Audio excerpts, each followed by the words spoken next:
और झारखंड में लोकतंत्र का आज महापर्व मनाया जा रहा है। उत्तर प्रदेश की 9 विधानसभा सीटों पर भी वोट डाले जा रहे हैं। महाराष्ट्र में सुबह 9 बजे तक 6.61% मतदान हो चुका है। झारखंड में सुबह 9 बजे तक 12.71% मतदान हुआ है। महाराष्ट्र में महायुति और महाविकास अघाड़ी के बीच सीधी टक्कर है। दूसरी तरफ झारखंड में एनडीए और इंडिया ब्लॉक के बीच मुख्य मुकाबला है। इसके साथ ही उत्तर प्रदेश में 9 विधानसभा सीटों पर बीजेपी और समाजवादी पार्टी की सीधी टक्कर मानी जा रही है। तीनों ही राज्यों में मुकाबला बेहद दिलचस्प है। वोट जिहाद, धर्म युद्ध, बटेंगे तो कटेंगे, एक है तो सेफ हैं, ना कटेंगे ना बटेंगे जैसे तमाम चुनावी नारों के बीच आज मतदान हो रहा है। जनता का आशीर्वाद किससे मिलता है ये 23 नवंबर को पता चलेगा, लेकिन आज पूरे देश की नजर इन चुनावों पर है।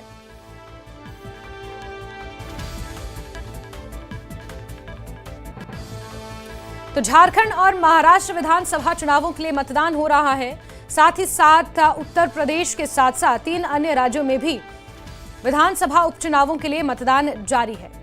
महाराष्ट्र की 288 विधानसभा सीटों पर हो रहे मतदान में सीधी टक्कर महायुति, जो कि सत्तारूढ़ दल है, और महाविकास अघाड़ी के बीच मानी जा रही है। तो वहीं झारखंड में एनडीए और इंडिया ब्लॉक के बीच सीधी टक्कर है। झारखंड में ये दूसरे फेज का मतदान है। 11 जिलों की 38 विधानसभा सीटों पर झारखंड में मतदान हो रहा है। तो वहीं दूसरी तरफ महाराष्ट्र में फिल्मी सितारों से लेकर बड़ी बड़ी हस्तियां वोट करने पहुंच रही हैं। सुबह 9 बजे तक के वोटिंग परसेंटेज की झारखंड और महाराष्ट्र में बात करें तो महाराष्ट्र में लगभग 7% तक मतदान हो चुका है। तो झारखंड में 13% के आसपास अभी मतदान रिकॉर्ड किया गया है। सुबह 7 बजे से मतदान की प्रक्रिया जारी थी और इस बीच बढ़ चढ़कर लोग घरों से बाहर निकल रहे हैं। प्रधानमंत्री नरेंद्र मोदी ने भी लोगों से इन चुनावों में बढ़ चढ़कर मतदान करने की अपील की है। महाराष्ट्र में जहां एक फेज में चुनाव हो रहा है, 288 सीटों पर मतदान हो रहा है, 23 नवंबर को इसके नतीजे आएंगे। तो वहीं झारखंड के नतीजे भी 23 नवंबर को ही आएंगे। फर्स्ट फेज का चुनाव झारखंड में हो चुका है। ये दूसरे फेज के लिए वोटिंग हो रही है, जहां झारखंड की 38 सीटों पर मतदान हो रहा है। झारखंड में कुछ संवेदन और अति संवेदनशील पोलिंग स्टेशंस भी हैं, क्योंकि कुछ इलाका सीमा से सटा हुआ है। छत्तीसगढ़ की जहां पर माओवादियों और कहीं ना कहीं जिस तरह से सीमावर्ती इलाका है, वहां पर माओवादियों का आतंक देखने को मिलता है। कई बार वोट का बहिष्कार करने की खबरें भी सामने आती हैं। इस लिहाज से कहीं ना कहीं झारखंड में सुरक्षा के लिहाज से एक चुनौती रहती है और वहां पर किसी भी अप्रिय घटना से बचा जाए, इसके लिए सुरक्षा के पुख्ता इंतजाम किए गए हैं। तो वहीं महाराष्ट्र की अगर बात करें तो महाराष्ट्र का चुनाव बेहद दिलचस्प है। मुंबई हमेशा से एक निर्णायक भूमिका में रहा है। महाराष्ट्र की सत्ता का गेटवे अगर कहा जाए तो मुंबई ही है। और जिस तरह से इस बार चुनाव प्रचार महाराष्ट्र में देखने को मिला, कई तरह के नारे दिए गए, कटेंगे तो बटेंगे की बात की गई, वोट जिहाद का भी जिक्र हुआ, धर्म युद्ध का भी जिक्र हुआ। इस तरह के तमाम नारों के बीच प्रचार प्रसार हुआ। लेकिन आज जनता का दिन है, जहां जनता आज निर्णायक भूमिका में है और बढ़ चढ़कर अपने घरों से बाहर निकलकर मतदान कर रही है। झारखंड की आपको ये तस्वीरें दिखा रहे हैं, जहां सुबह से ही लोग वोटिंग के लिए बाहर निकल कर आए हैं। 13% तक 9 बजे तक का वोटिंग परसेंटेज सामने आ चुका है। अगला वोटिंग परसेंटेज 11 बजे चुनाव आयोग के द्वारा जारी किया जाएगा और लोगों से लगातार ये अपील की जा रही है कि घरों से बाहर निकलें और मतदान करें। इसके इधर देश भर में 15 विधानसभा सीटों पर उपचुनाव हो रहे हैं, जहां उत्तर प्रदेश, पंजाब, केरल और उत्तराखंड ये 4 राज्य हैं जहां की विधानसभा सीटों के लिए उपचुनाव हो रहा है। सबसे ज्यादा उत्तर प्रदेश की 9 विधानसभा की सीटें हैं जहां पर मतदान हो रहा है उपचुनावों के लिए। और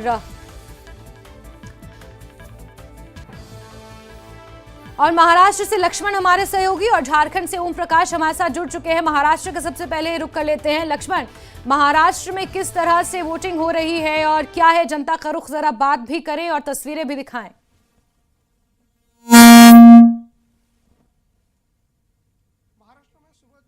इलेक्शन जो है काउंट शुरू हो चुका है और आप मेरे पीछे देख सकते जी लक्ष्मण, आपकी थोड़ी सी आवाज नहीं पहुंच पा रही है। लक्ष्मण, मैं आपके पास दोबारा आऊंगी, थोड़ा सा टेक्निकल एरर है, मैं दोबारा आऊंगी। ओम प्रकाश का झारखंड का रुख कर लेते हैं। ओम प्रकाश, झारखंड का जरा बताएं, 13% तक अब तक मतदान हो चुका है, किस तरह से लोग घरों से बाहर निकल रहे हैं, जरा तस्वीरें दिखाएं। झारखंड के ग्रामीण इलाकों में खासतौर से जो मतदाता है उनका रुझान जो है वो मतदान केंद्रों पर दिख रहा है। इस वक्त हम गिरिडीह जिले में मौजूद हैं। कहा जाए तो गिरिडीह अपने आप में पहले एक संवेदनशील जिला हुआ करता था, लेकिन अब जो माहौल है वो बदला हुआ है। और यहाँ पर खासतौर से अगर बात की जाए तो महिलाएं जो हैं वो भी बड़ी संख्या में पहुंच रही हैं मतदान को लेकर। क्या कुछ है, आप लोग मतदान करने कई काम छोड़ के आई हैं कि सारा कुछ हो गया? हाँ। काम और मतदान कितना जरूरी होता है दीदी? सब तो बच्चा छोटा छोड़ के आए लगी। हाँ। पोता है छोटा है तो लेकिन आना जरूरी था ना मतदान करने। तो आपने मतदान कर दिया? तो क्या दिखाइए जरा अपना वो निशान जो है, ये देख सकते हैं लोकतंत्र का महापर्व है और ये निशान जो है वो जरूरी है क्योंकि मतदान। क्या वो मुद्दे हैं जिन्हें जहन में रखकर मतदान करने पहुंचे हैं लोग? किन मुद्दों को लेकर आए हैं आज? क्या उम्मीदें हैं? हम बात करते हैं क्या कुछ आप लोग मतदान कर रहे हैं, क्या सोच रहे हैं? क्षेत्र का विकास किस तरह से होना चाहिए, शांति कैसी होनी चाहिए? क्या विकास और शांति होना चाहिए, यही सोच रहे हैं। क्या कुछ विकास चाहते हैं आप लोग? चाहते हैं। किस तरह का विकास मतलब हो ताकि? जैसे शिक्षा है, बहुत तरह का है, बहुत तरह का।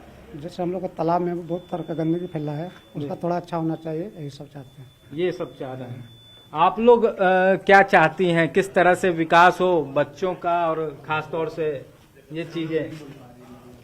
अच्छा तो जी। हम और भी आपसे बिल्कुल ओम प्रकाश, आप लोगों से बात करें, दोबारा लौटकर आपके पास आऊंगी। महाराष्ट्र का भी एक बार रुक कर लेते हैं। लक्ष्मण मेरे सहयोगी वहां से जुड़े हुए हैं। जी लक्ष्मण, बताएं आपके पीछे जो लोग हैं जरा उनसे बातचीत करें, क्या उनके मुद्दे हैं, क्या जहन में रखकर आज पहुंचे हैं मतदान करने?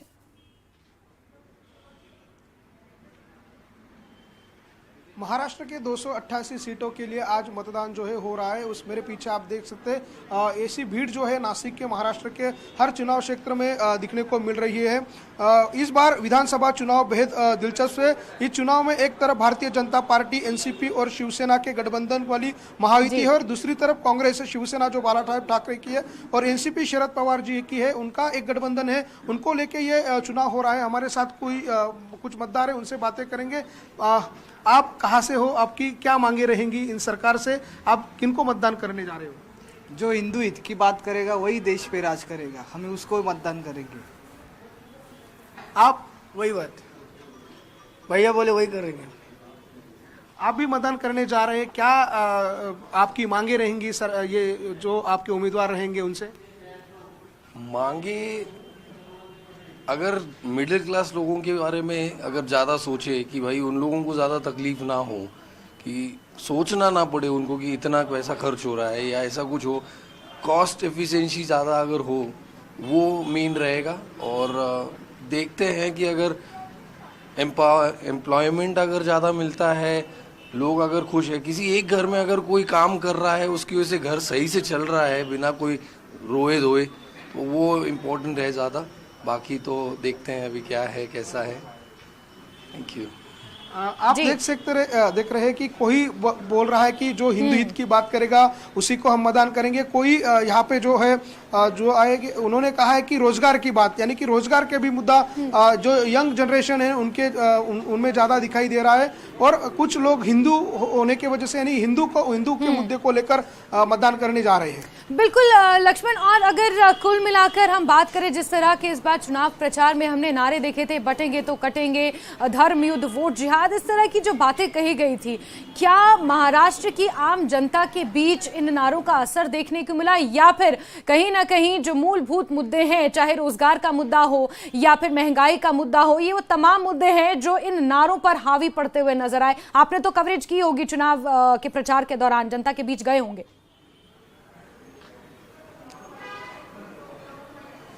बिल्कुल आपने जिस तरह से कहा कटेंगे तो बटेंगे, ये मुद्दा जो था ये बीजेपी और गठबंधन का था। उन्होंने इस मुद्दे के ऊपर ज़्यादा फोकस किया था। और जो महाविकास आघाड़ी है कांग्रेस के साथ, यानी कि राहुल गांधी भी महाराष्ट्र में आए थे, प्रियंका गांधी भी महाराष्ट्र में आए थे, उन्होंने भी ये जाति धर्म को लेकर ज़्यादा बातें नहीं की, मगर उन्होंने विकास, ये जो बेरोजगारी है उसके ऊपर ज़्यादा उन्होंने फोकस किया। मगर बीजेपी का शुरुआत से ही जो प्रचार था, शुरुआत से ही उनके प्रचार के जो नारे थे वो हिंदुत्व को लेके थे।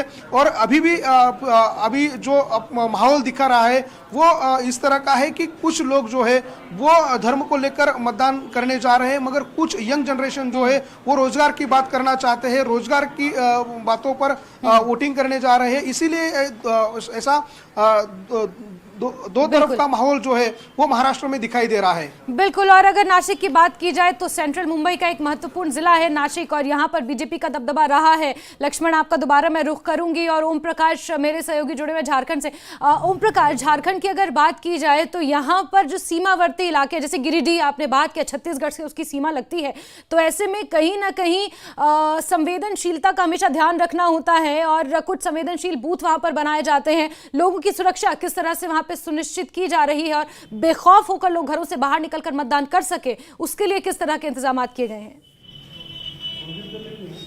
जी बिल्कुल, अगर बात की जाए तो गिरिडीह जिले में जो सुरक्षा के इंतजामात हैं उसकी जो पूरी तरह से इंतजामात हैं, हर बूथ पर देख सकते हैं जो पुलिस के जवान हैं, जो सुरक्षा बल के जवान हैं वो मौजूद हैं, और तमाम तरह के यहाँ पर लोग जो आए वो निर्भीक होकर आए और स्वतंत्र और निष्पक्ष वातावरण में जो है वो अपने मताधिकार का प्रयोग करें, इसे सुनिश्चित करने की कृपा जो है वो की जा रही है। जाहिर तौर पर कई मुद्दे हैं। आप फर्स्ट टाइम वोटर हैं क्या? हाँ, फर्स्ट टाइम।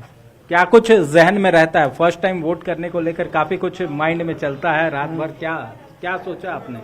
ये सोचा कि विकास होगा, उसी को वोट नहीं।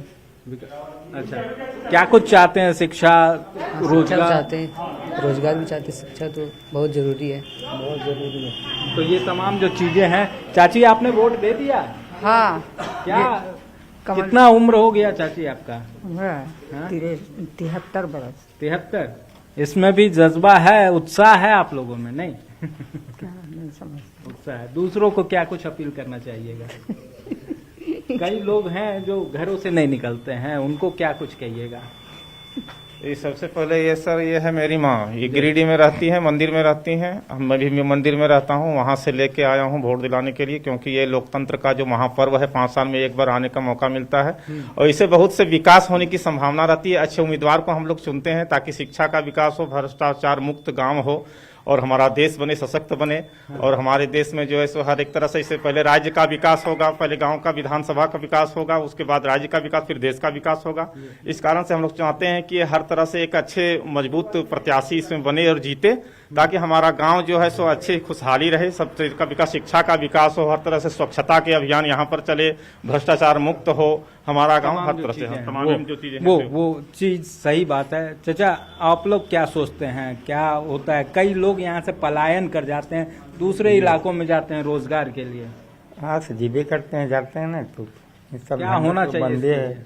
बढ़िया विकास होना चाहिए। की कहेंगे सर, रोजगार का सब बंद है, कुछ है ये नहीं तो करना कुछ है ये है ना, विकास नहीं होगा क्या होगा? विकास तो करना है।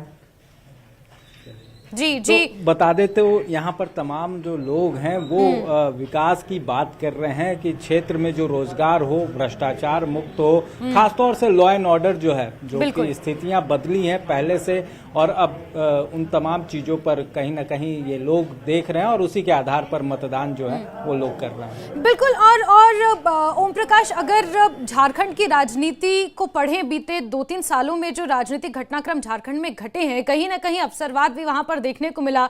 कुछ हद तक लोगों की समझ से भी परे है कि झारखंड की राजनीति में क्या कुछ हो रहा है, क्योंकि बहुत सारी चीजें झारखंड की राजनीति में अस्थायी तौर पर देखने को मिल रही हैं। अभी मौजूदा स्थिति क्या है? कौन सा सत्ता दल किस पोजीशन में नजर आ रहा है, और किस तरह से ये तमाम राजनीतिक घटनाक्रम जो बीते 2-3 सालों में घटे हैं वो मौजूदा रूप लेते हुए नजर आ रहे हैं? जी बिल्कुल, अगर बात की जाए तो झारखंड की राजनीति जो है, जो सत्ता का जो केंद्र है, वो कहीं ना कहीं इन दिनों तमाम कई वायदों से, कई बयानों से गूंज रहा है। इसमें एक तरफ जहां एक रहेंगे तो सेफ रहेंगे, ये नारा बुलंद हो रहा है, तो दूसरी तरफ अन्य दलों के द्वारा भी जो नारे दिए गए हैं वो भी काफी बुलंद आवाज में सामने आया। वहीं दूसरी तरफ अगर बात की जाए तो महिला सशक्तिकरण या फिर उनको उत्थान करने को लेकर तमाम वायदे किए जा रहे हैं, कई लोक लुभावन वायदे किए गए, तो इन तमाम चीजों को लेकर भी जो लोगों के जहन में बातें हैं वो चल रही हैं। दूसरी तरफ अगर राजनीतिक की बात की जाए तो भ्रष्टाचार का मुद्दा जो कि हाल के दिनों में झारखंड में बहुत ही बड़े पैमाने पर उभरा था, इसमें कई मंत्री और कहा जाए तो ब्यूरोक्रेट्स के भी बातें जो हैं उनमें कार्रवाई की गई, ईडी हो, सीबीआई हो, इन तमाम की कार्रवाई देखने को मिली। तो भ्रष्टाचार का भी मुद्दा एक अहम है और जो तमाम राजनीतिक दल हो या फिर लोग हों, इन मुद्दों को जरूर जहन में रख रहे हैं और उसी के आधार पर यहाँ पर फिलहाल जो चुनाव में मतदान का कार्य है वो किया जा रहा है। जी ठीक है ओम प्रकाश, बहुत बहुत शुक्रिया हमारे साथ जुड़ने के लिए और तमाम जानकारियों के लिए। तो झारखंड और महाराष्ट्र के नासिक से हमने आपको तस्वीरें दिखाई, जहां एक तरफ चुनाव प्रचार के दौरान दिए गए नारे गूंज रहे हैं तो दूसरी तरफ आम जनता के जहन में मूलभूत मुद्दे जिसमें बेरोजगारी, शिक्षा, स्वास्थ्य और महंगाई जैसे मुद्दे हैं जिन्हें लोग जहन में रखकर मतदान कर रहे हैं। कुछ तस्वीरें आपको दिखा रहे हैं। महाराष्ट्र में भी मतदान हो रहा है। महाराष्ट्र की 288 सीटों पर वोटिंग जारी है। कई बड़ी बड़ी हस्तियां महाराष्ट्र में आज अपने मतदान का इस्तेमाल कर रही हैं। आप देख रहे हैं कई फिल्मी सितारे हैं, क्रिकेट जगत के कई लोग हैं, बड़े बड़े राजनेता हैं जो पहुंच रहे हैं। तो वहीं झारखंड के 11 जिलों की 38 सीटों पर मतदान हो रहा है और उत्तर प्रदेश के 9 विधानसभा सीटों पर उपचुनाव हो रहे हैं, उसके लिए मतदान हो रहा है। और ये 3 तस्वीरें आपको दिखा रहे हैं। पूरे देश भर की अगर बात करें तो 4 राज्यों की 15 विधानसभा सीटों पर उपचुनाव हो रहे हैं विधानसभा के। तो वहीं महाराष्ट्र की 288 विधानसभा सीटों पर एक साथ मतदान हो रहा है और वहीं झारखंड के दूसरे फेज के लिए 38 सीटों पर मतदान हो रहा है।